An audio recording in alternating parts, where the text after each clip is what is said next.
Hey, Greater Beulah family. I am so excited. This is our first episode ever of Faith Talks. This is your host, Desmond Benjamin. What is Faith Talks? Faith Talks is a podcast and discussion group of different kinds of people from different backgrounds, different ethnicities, and also different age ranges where you can see the difference of how God works in your life. This episode is the kickoff of a new series that we're doing called Focus. The same way that sleepy people need sleep, distracted people need focus. This series is to help you and also your family and your church learn what you need to focus on and what your church needs to focus on in order to prepare for transformation for the next year. I am so excited. Good morning, good morning, good morning. Good morning. How is everybody today? The Lord is good at all times. At all times, the Lord is good. So today, as you know, we're doing things a little bit differently as a fifth Sunday. So what we have here is that we have me, which is your host, Desmond. Then we have our two guests. Do you mind introducing yourselves? Boy, I can be pretty loud. So okay. Everybody in here probably knows me. My name is Torrance II. I'm a member of this church. I run the audio visual at this church. Okay. My name is Tyler Savoy, and I assist with the soundboard. That's it. Okay. So,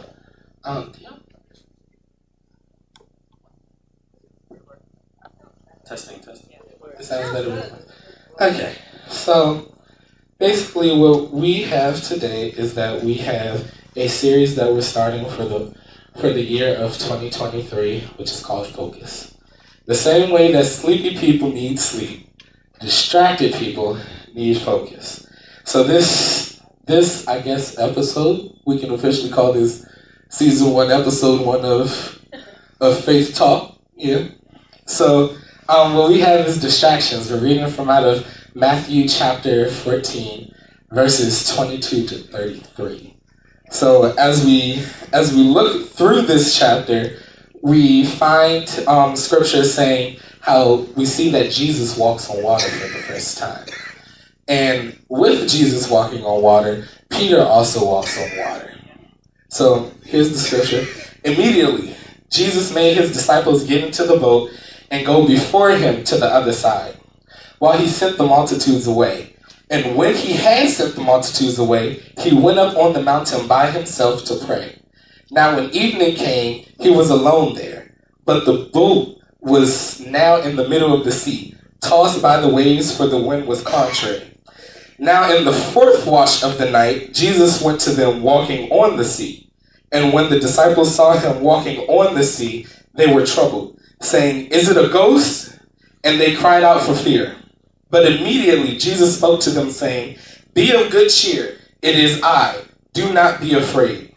And Peter answered him and said, "Lord, if it is you, command me to come to you on the water." So he said, "Come." And when Peter had come down out of the boat, he walked on the water to go to Jesus. But when he saw that the wind was boisterous, he was afraid and beginning to sink. He cried out, saying, "Lord, save me."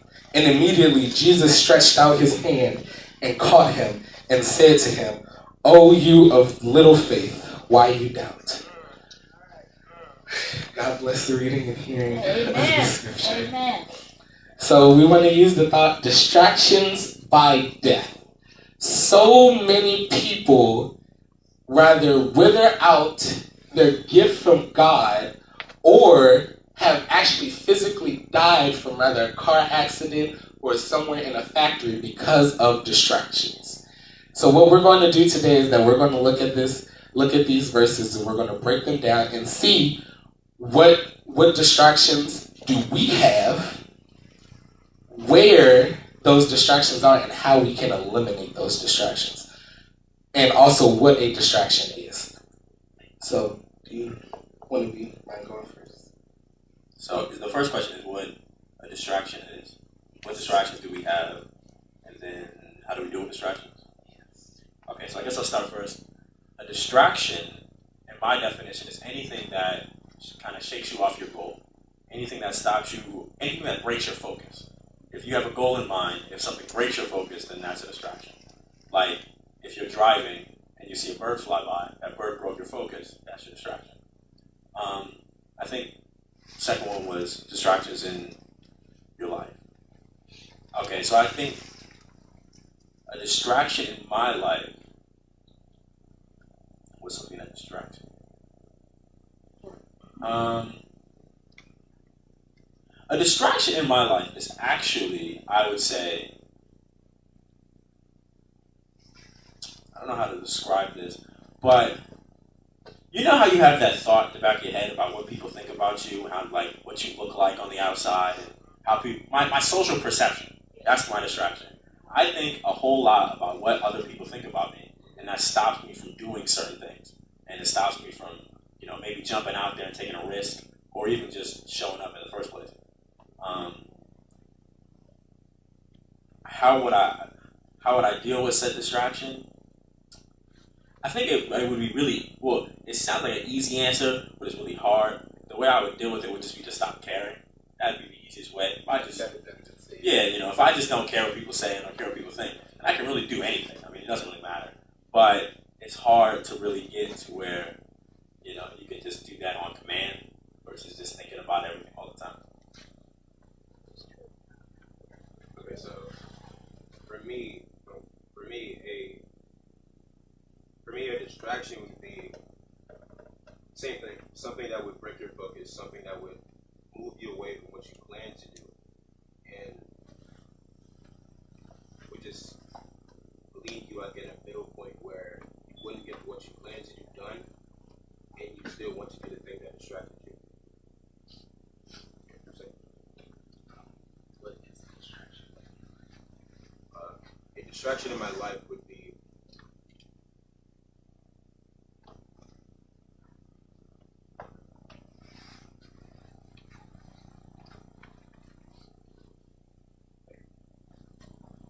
distraction in my life would be maybe I'll just maybe a basic answer, but games or it's like doing stuff that it's not really more important, but I feel it's more important. Like a lot of times I do feel like recreational activities are important for somebody. So and that distracts me from what I should be doing, like schoolwork and physical activities. And how do I eliminate those distractions? Yeah. Anyways, what I would do is to set a timer, like a 20-minute timer, a 30-minute timer that would put you on whatever you need to do for that set 30 minutes. And then after that 30 minutes is done, whatever you get done, you get done. Then you could do what you want. Maybe set another timer for that recreational activity and go back to what you're doing. Maybe shorten the time and just keep going back and forth and you'll eventually get it done. I would say that some of my distractions would probably be some of my friends. Because a lot of people aren't the best decision for me to hang around. So I would say a lot of my distractions are some of my friends. And also, just like what you said with the games and stuff, that is also one of my biggest distractions, because it's kind of like if I don't feel like doing some work, I'm gonna play some Call of Duty or GTA, because it's just as simple as that, and I just completely forget about it, and then it's 11:59, and now I'm like, oh, just forget about it.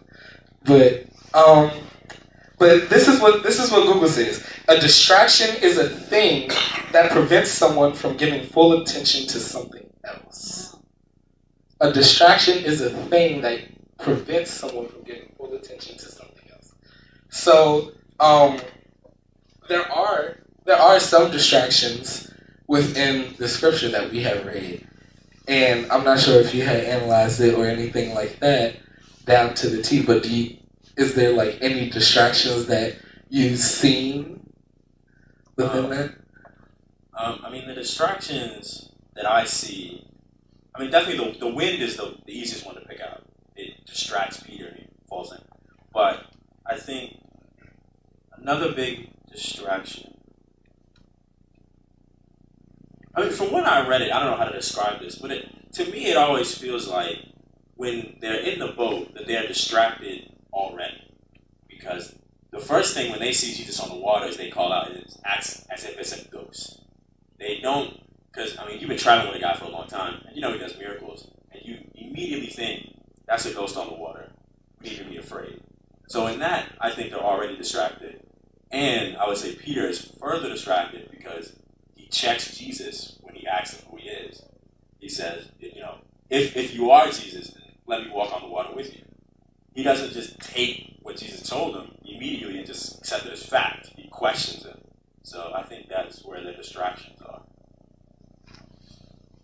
Yeah, I do agree with that. Fear and trust would be what mainly brought his focus from standing on the water. Where if he were to just do what, or just walk and not focus on anything, just walk and believe, he would have never saved. I think that kind of refers back to the OU of little faith. Like what? Like how come I've been traveling with you probably for some years or some months, and you know we done healed the blind, we raised the dead, we doing all this, and we about to go do all this. So how come you think immediately that it's a ghost, knowing that I ain't on the boat with you? So why do you think it's a ghost? You know what I mean? So let's move on. We said that Peter is distracted by the wind, and I think a lot of times there are some winds that distract us in life, which is the wind of the environment, the wind of culture, and also the wind of technology. So the wind of the environment, that may be your circle that you hang around, the people that you hang around. It may even be your family that's distracting you from getting done with some of the things that you need to get done and that God has called you for. So what's your thoughts about that? I guess I can go first again. I can start off with technology. That's the easiest one for me. The sort of like my wind of technology. I mean, I can feel the gust every once in a while. I mean, there are definitely times where, you know, all right, I got to get this paper in. But if I take like a 15-minute break, watch a few videos, you know, I'll have enough time. I mean, I get distracted by it. The second one was the wind of the culture. I mean, I think that the wind of the culture is one thing that I think is the strongest out of the three. Because, I mean, everyone in there are moments when you just say, I can do this.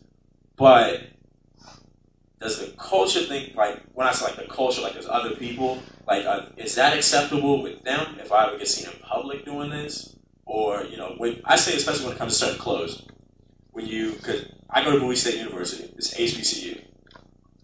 People dress around Bowie State, you know, they dress like the culture, if I can use that word. So when you go to the school and you wear certain things, and it's like, does the culture accept this? Is this acceptable? Am I going to be like, is this okay to wear? Is it okay to talk a certain way? Is it okay to act a certain way? I would say that for like my wind of the culture. And then the last one was the wind of your environment. I think for the wind of the environment when it comes to other people, I would say I got really lucky and I shook off a lot of the people I didn't really want. Because for a lot of people, the pandemic wasn't fun. But for me, the pandemic was great. Because I graduated high school in the pandemic. So we were online. If I left high school and we didn't talk, I don't talk to you anymore. We're good. Like, I didn't have a senior year. So a lot of these conversations I never had. So I just got to keep my exact friends that I wanted. That was it. So I think for people, But even for me, just for people, you can get attached to a person, but you have to link your attachment with the value the person provides. So for me, it's always easy. If someone doesn't provide me a whole lot of value, I have no problem being like an associate with you. But I'm not. If we ever had a falling out, it doesn't matter to me, you know. But that's for my 3 wins. That's it. Okay, I'll go the opposite way. Starting from the win in my environment, I think I do get distracted by people. There are times where I'm doing work and somebody calls me and I'm like, I can talk and do my work at the same time, but then I don't get anything done, and I'm playing some game with them. So, and it's just it leaves me wanting to just turn my phone off or just sit there in silence and just no music, no anything, and just do the work. Because to me, I think I really do get work done faster if there's like nothing, no music, no sound, nothing. Okay, and then for the one of culture, I am pretty self-conscious about myself. So I do strongly care about what people think. Yeah, I mean, I don't show it mainly because football has helped because walking around with a loose shirt on, everything is showing. So that has helped me not be self-conscious, but I still am, and I can stop it. Like not stop it. I mean, like I can not show anything, and I can wear something that I would never wear, and just not show any reaction because I might not ever see you again. But even those scenarios, even people say, "Oh, you're never going to see him again. This is where I'm just going to wear." What if I might? And I don't want them that one outfit to be my description of them. So I don't want that. And then for the win of technology, as I said, games, and maybe somebody calls me and not doing any work, or maybe I plan to go work out. I don't because I might need to make a little bit more progress in this game. Let's see. I feel like I'm just gonna start in the middle. The win of the culture. I would say, well, let's do big boy to big boy. We both live in here. Just forget about Torn. This me and you now. So when you said that you start to feel self-conscious about yourself, right? And you like, oh dang, if I wear this shirt, be like, everybody gonna see all this. And I don't want everybody to see all this. So now you over here like stressing about like what shirt you want to wear. You like, well, I'm just gonna put on a hoodie. That's the plan all the time. Like that'd be my plan. I don't wear nothing but hoodies to school, or like a little zip up or something. But I guess it's like that self consciousness that's in the back of your head saying, that's in the back of my head saying, wow, if I do this in front of these people that don't know me, the next time that they see me, they're gonna be like, oh yeah, that's the kid that did this. And it may not be a good like representation of myself or like the way that I want to be known. And then also it's kind of like the culture that we have now is not the same as like when we were younger. It feels like a lot more things were more acceptable or detained back then. And not to make myself sound old, because you know I'm 26 and all, you know. but but no, not but but like just me being in high school, it's kind of like everybody around me, just the culture of high school. Just like I always say that I go to historically black high school because it's flowers. It's all black people there. You got about like 5 white people there, and I don't know none of them. But just like it's kind of like the things that we do within that high school culture at my school is different from like the way that like the world's culture is. like a lot of my friends, I would be trying to do my work and they say they going to the bathroom. Now me and you know that you ain't coming back for another like 45 minutes. And the teacher only let one person out at a time. So I'm gonna need you to hurry up and do what you gotta do. And it's like most of the time, it could be like they gonna go skip. And I'm like, and I just tell the teacher, I'm like, you know they're not gonna be back, right? Yeah, that's what I do. It's like, because I know some people who, I know they're skipping. So I'm like, they're not gonna come back. Can you just let me go? It'll be like everybody else in the class know that they're not coming back except the teacher. They're like, oh no, she better come back, or else she gonna do, or else I'm gonna do this, and I'm gonna do that. Yeah, you can do that. They don't care still. But on to the next. My environment, the people around me. Yeah, they do distract me a lot. They may end up, like he said, call me, and now we just chilling, or they may send me like some video, and now I'm just scrolling through the rest of the videos. I'm like, I got time. I got like it's 10:05. I got like an hour left. It's like nah, and I forgot the other one. Technology. Yes. Technology is definitely a distraction for me. I'm all around it. My household knows me as the IT guy, and I'm sorry, Auntie, I gotta still put in a couple of requests forms for the HBO Max. But no, I'm known as the IT guy all around. Whenever it's a problem with the Wi-Fi, you'll hear Pastor say, Desmond, what's going on? And it's like, I don't know what's going on.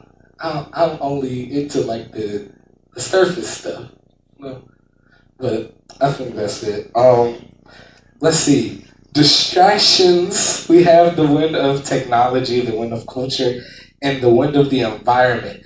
Now we're going to dig a little bit deeper into how we can eliminate those things and what we should eliminate. Because I will say there are some good distractions and there are some bad distractions.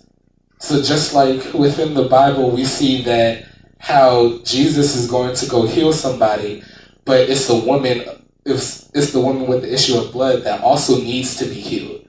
So I guess you can say that's a distraction from the primary goal of what Jesus is trying, because he now takes his focus off of who he needed to go heal initially to fix the woman with the issue of blood. So what are ways that we can eliminate those distractions? I'll go first this time. To eliminate this, for still with the wins, right? Eliminate the wins of distractions. Okay. So I'll start with culture. I feel like culture is a good distraction. People, you see what people are wearing, you see what people do. You don't go too far. I mean, you still push on a twist to it, but you wouldn't do something like completely out of ordinary. Like you see everybody wearing a jacket, you don't go to school in a tank top. You wouldn't do that. Or, there are some people, but in the middle of the winter, you don't go to school with shorts on. Those are some things that would make you stand out in I wouldn't say bad way, but it's just someone would look at me saying, why are you wearing that? It's 20 degrees outside. Or, yeah. And for technology is a good and bad distraction, because there are some things like music is technically a distraction, but some people use it to help them. It distracts them from stressing out or getting too lost in too lost in focus. And it helps them keep focus. And some people may just use a playlist, and whatever they get done in that playlist, same thing with a timer. Whatever they get done in that playlist, they can get done. And then for the environment, I feel like they're all good and bad distractions. Because the environment, people, just talking to your friends, family, stress reliever. It helps you calm down, it helps you get back to your work, helps you get back to what you need to do. kind of like how you could be like worrying about one situation, and then when you just have a little talk with grandma or dad or mom, it's kind of like, wow, I feel better now. And like now I can actually get back to the task at hand. Yeah, I'll go second.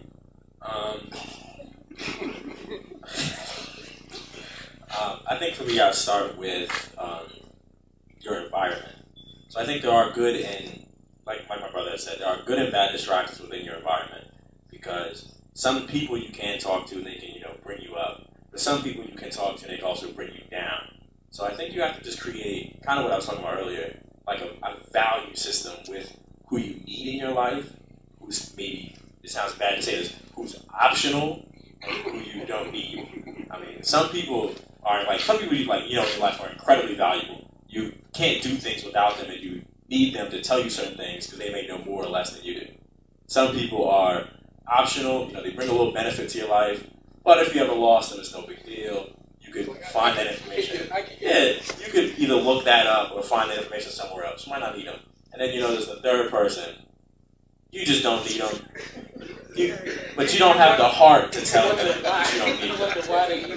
Yeah, I think if you can kind of organize, it sounds bad to organize people that way, but if you can kind of like address what you need and what you don't need, then for your environment, it's easy to get rid of some stuff and keep some stuff.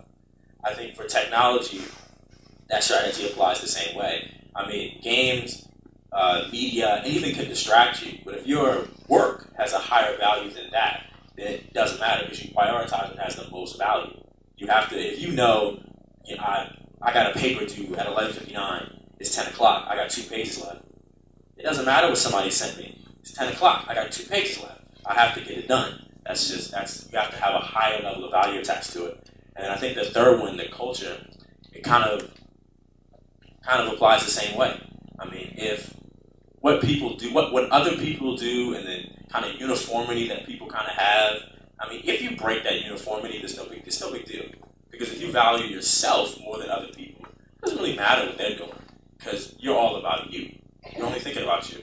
I mean, and that, like, culture as an extent to just, like, people in the culture, your environment around you, what's acceptable, how people walk, how people talk, all that stuff. If you value you, then it doesn't matter how you do it.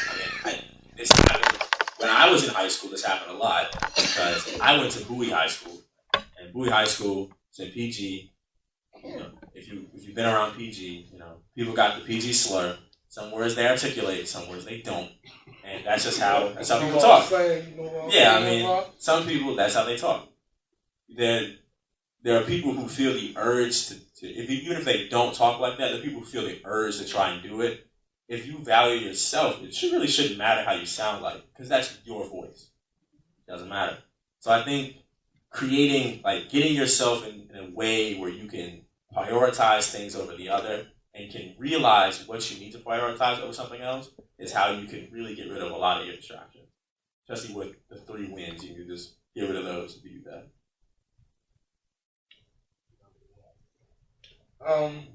I would say I'm just going to do a one catch-all. There are like things that you can eliminate from each 3: technology, environment, and also culture. And I guess I do like subconsciously do the same thing that you do. It's kind of like, I really don't need him like that. So I'ma just not talk to him. I'ma just ghost him. And he probably gonna come to me at lunch asking why I don't talk to him no more. And then there's also those people that you can say, I need them because they bring so much to me and they bring so much benefit to me, and I learn so much from them. Just like one of my friends, he's the same age as me, but he is a grade level above me. And me and him, we talk almost every day. And I'm gonna be honest, for him to be the same age, he be dropping me some gems that I ain't never think about, or I would never have gotten just just like kind of trying to do this stuff on my own. So it's kind of like you have to have almost like a mentor, I guess. And yeah. And also, two ways, if you haven't been writing in your notes, write it. 2 ways to eliminate distractions is send them away and dismiss them. What does send them away mean? Send them away is the same thing that Jesus did with the disciples. He sent the disciples away to go on the other side of the boat, but he was not done with them. Send them away means you're getting rid of something for a period of time, but not for good. Dismiss them means you get rid of something for good. That means you don't need it at all. You don't want it to come back at all. You dismiss them. Send them away means I'm going to send you somewhere for a period of time because I need alone time or I need to get back focused. And then when I'm done focusing, then you can come back. Let's talk about that. Okay, so I'm guessing the transition is into Jesus dismisses the disciples. No, he sends away the disciples and dismisses the wind. He dismisses the crowd and sends away the disciples. So I'm guessing to really, because Jesus he sends the disciples away, they go onto the boat, and he goes up to the mountain to pray. Yeah, so he doesn't get rid of them, but he only just sends them away for a period of time so he can get his focus, and then he can pray. But then even like the crowd never comes back. He sends them off, and he's basically done with that. And then same thing with the wind at the end when Peter gets back in the boat. Like with the wind calms down when they get back in. It's no longer boisterous. Maybe that's the word. There's no longer an impact on them. So, and I guess to transition that back to what we were talking about with our distractions, I think that is a good thing to think about because some things you can kind of put on pause. You can just temporarily not have to worry about them, so you can focus on something else. I mean, if you have multiple stressors or even like multiple things to do, one of them you can just pause and then focus on something else. I can use the analogy of assignments. If you have an assignment due tomorrow and an assignment due next week, you can stop stressing about your assignment due next week, but because you need to do the one that's due tomorrow. But once you're finished the one that's due tomorrow, you can bring that assignment back into the forefront and you can focus on that. But like Jesus, there are also still distractions you need to just completely get rid of. I mean, we talked about a few, whether it's like your own subconsciousness, whether your worries, your fears, those you just need to get rid of. Don't bring those back. You don't need them anymore. I do, there's stuff you need to put away and bring back later and get rid of. I completely agree with that. That was a good point. That was a quick answer. That was real good. I think I leave it at that on that one. So, some things, in order to stay focused, we're gonna jump backwards for a little bit. In order to stay focused, you first need attention, attendance, allegiance, and agreement. Attention, attendance, allegiance, and agreement. Attention is being present and on time. Attendance is being present and on time. Attention is being alert and aware. Agreement is being aligned and in sync. And allegiance is being entrenched and unmovable.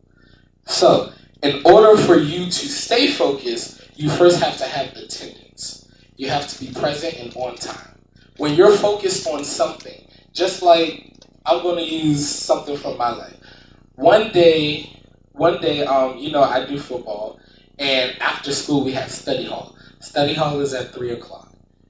No, I'm there. Nobody else is there. The coach is like, y'all have horrible attendance because you are not present and on time. Attention is also where it gets tricky because not only are you have poor attendance, you are not alert and aware that you are not in attendance. And also, agreement. A lot of people say that they may agree with something and they may not fully agree with it. So now that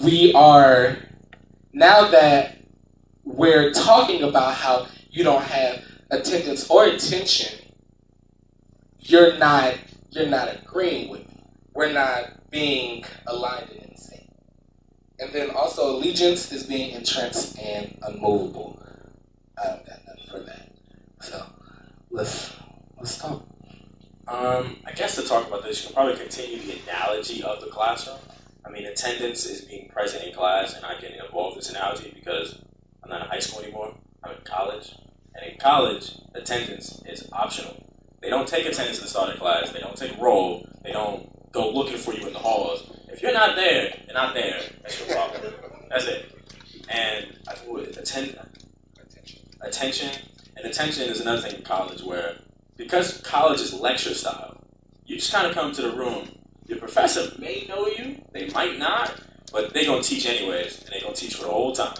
So whether you take notes or record it or do anything, or however, if you're absent-minded during his lecture, you've missed it. And then the next one is entrenched. Agreement.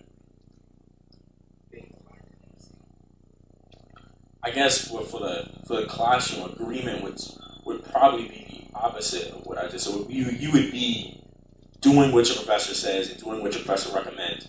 Your professor recommends, hey, the textbook is not required, but I recommend you read it. Then that would be you in agreement with trying to stay focused and staying on your studies. The allegiance, I would say, would be you coming to class. Because I can provide a first-hand account of last semester I took a zoology course. It's about animal science. And my class had terrible attendance. It's a lecture of 48 people. The day before the midterm, there's 4 people in class. The midterm is 40% of your grade. People didn't show up. But I was entrenched, and I came to class for my midterm. Because even though everyone else said, this class is easy, doesn't matter, you don't need to come, the review session, who cares? I still wanted to come to class because I knew, my professor recommended to me, I was in agreement with my professor. She recommended, come to class before the midterm. We're going to review the text. We're going to go over it. And we're going to prepare for it. And I agreed with her, came, prepared for it. And to finish the story, it was actually really good if you came to the review session that day, because the review session wasn't just reviewing material. It was the exact midterm. Like, it was the whole test. It was all 80 questions. We went over each question. So, if you came, you basically walked out with 100. You walked out with the answer key. But, the other 40 people didn't come, so. Okay. To the classroom, I could do the field, like football field. For attendance is it's good to be it's great to be on time because then you won't have to do extra. You won't have to run a couple laps, won't have to do some sprints, won't have to roll. Nothing like that. Roll like maybe like what was it? Attention. Once again, if you don't keep your attention on the field, you will face a punishment. You don't know. Coach asks you what play are we doing? You don't know. Drop on the floor. You're gonna have something else you're gonna be at attention about. What's the agreement?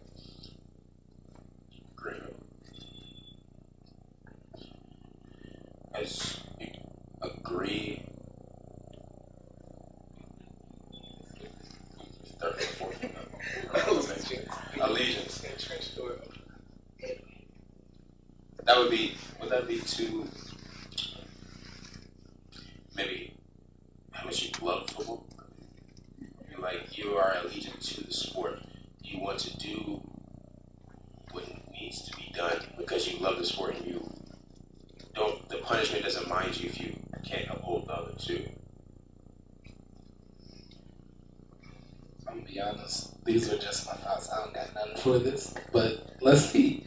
Well, no, actually, I already shared. So, lastly but not least, we are, well, actually, Rosa, do you mind if I would give the phrase of the year to the church?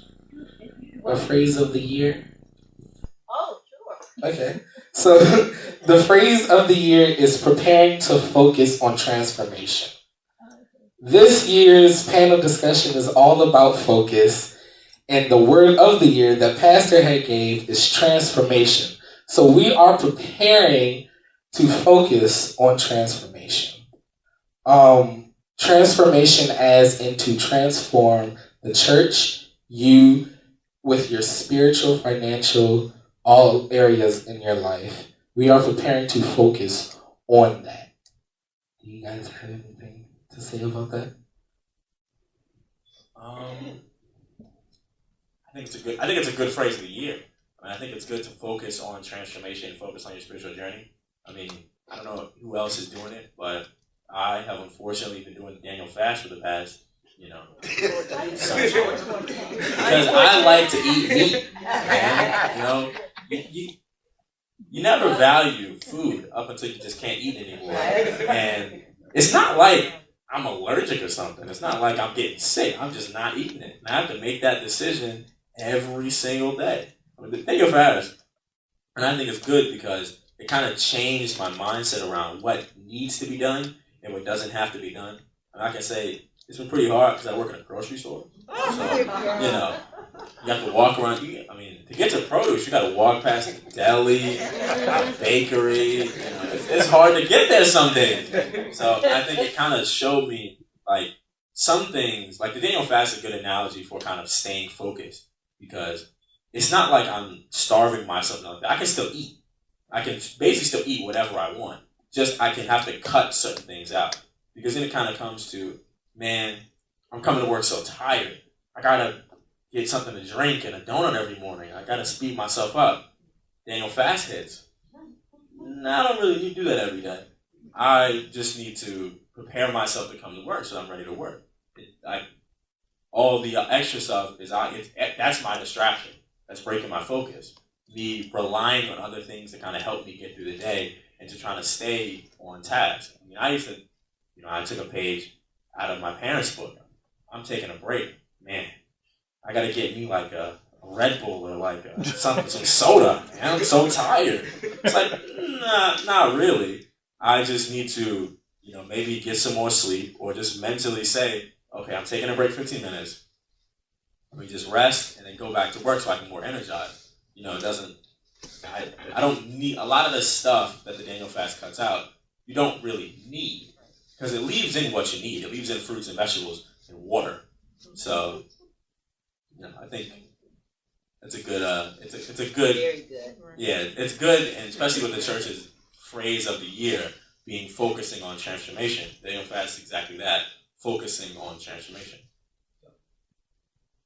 Yeah, it is a good. It's for me in transformation. I wouldn't do the Daniel fast. I'm also doing it. I won't talk more on that. For me, another transformation for me would be more of changing my body, losing weight, and because I've always wanted to be a linebacker. I never wanted to be. I was a lineman. That's a lot. And like AU, that was like the first time I wanted to be a lineman, and then I just been a lineman all my life. And I just I've always wanted to be faster too, to just run. I feel like I am pretty fast for my size. I'm giving my props. Always been like third place on the gassers. So I feel like my speed is there. I just need to lose weight, and for my transformation is just I'm unsure of what I've actually changed so far. And that's basically why we're preparing to focus on transform. That's why we're preparing to transform. Throughout this Daniel fast, we want to show you the things in life when it's taken away, do you really need it? It's kind of like how how you may be addicted to coffee, but when it's taken away, you start to have withdrawals, and after those withdrawals, you feel perfectly fine. You feel more energized than what you did from when you first started to drink coffee or when you were drinking coffee every day. And it's kind of like, wow, I really didn't need this. I didn't need, just like what Tori said, I didn't need this donut. And just like I've been trying to do the Daniel fast. It's been a little bit difficult for me. We're not going to speak no more on that, but but it's kind of like as we're in the month of January, we want to take a look at the past year and see the things that we have done last year, and then try to transform and prepare to change those things in February or once the fast is over. When's the fast over? February. Okay, so after the fast, we have had time with God. We've had time to actually focus in and eliminate all distractions within our life, which food is a major distraction for a lot of us and for just America in general. And now, since we have eliminated the distractions, we know what a distraction is, how to eliminate, and now we've eliminated those, we can now live a more godly life. We can live greater through Christ. Well, I thank you too for being here and talking with me. So, anything else that you have?